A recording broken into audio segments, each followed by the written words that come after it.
Hi అండి. అందరికీ నమస్కారం. కావ్య అయితే రాజ్‌కి ఫోన్ చేస్తుంది. ఫోన్ చేసి మాట్లాడుతూ ఉంటుంది. "మీకు కొద్దిసేపట్లో కొరియర్ రాబోతుంది మీ ఇంటికి" అని చెప్తూ ఉంటుంది.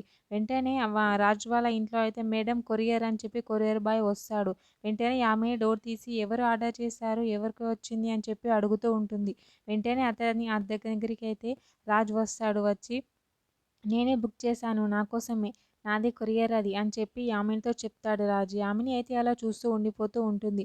వెంటనే ఆ కొరియర్ బాయ్ దగ్గర నుంచి కొరియర్ తీసుకొని రాజు అయితే అక్కడి నుంచి వెళ్ళిపోతూ ఉంటాడు తన రూమ్‌లోకి. వెంటనే యామిని అయితే ఏంటి బావ ఏదో తేడాగా ప్రవర్తిస్తున్నాడు. అసలు ఏం వచ్చింది కొరియర్‌లో ఏంటి అని చెప్పి ఆలోచనలో పడుతుంది. రాజు అయితే రూమ్‌లోకి వెళ్ళి వచ్చిన కొరియర్ అయితే ఓపెన్ చేసి చూస్తాడు. అందులో అయితే ఒక షర్ట్ ఉంటుంది. ఆ షర్ట్ చూస్తూ ఉంటాడు రాజు. ఆ షర్ట్ పైన ఆర్ అని డిజైన్ చేసింది ఉంటుంది. వెంటనే కావ్య అయితే ఫోన్ చేసి రాజ్‌ని అడుగుతూ ఉంటుంది. "మీకు అది చూస్తుంటే ఏదైనా గుర్తొస్తుందా?" అని చెప్పి అంటూ ఉంటుంది.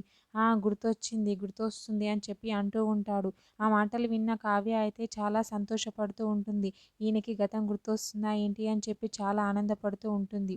అపర్ణాదేవి అయితే క్యారేజ్ బాక్స్‌లో అయితే పంపిస్తూ ఉంటుంది. అది చూసిన రుద్రాణి అయితే ఏంటి అక్కడ ఉంది మీదేదో సొంత కొడుకయినట్టు అక్కడ మీ సొంత కొడుకే అన్నదానం పెడుతున్నట్టు ఫీల్ అవుతున్నావు తెగ అని చెప్పి అంటూ ఉంటుంది. అవును మరి నా సొంత కొడుకే కదా! నా కొడుకే కదా అక్కడ అన్నదానం పెట్టేది అని చెప్పి అంటూ ఉంటుంది.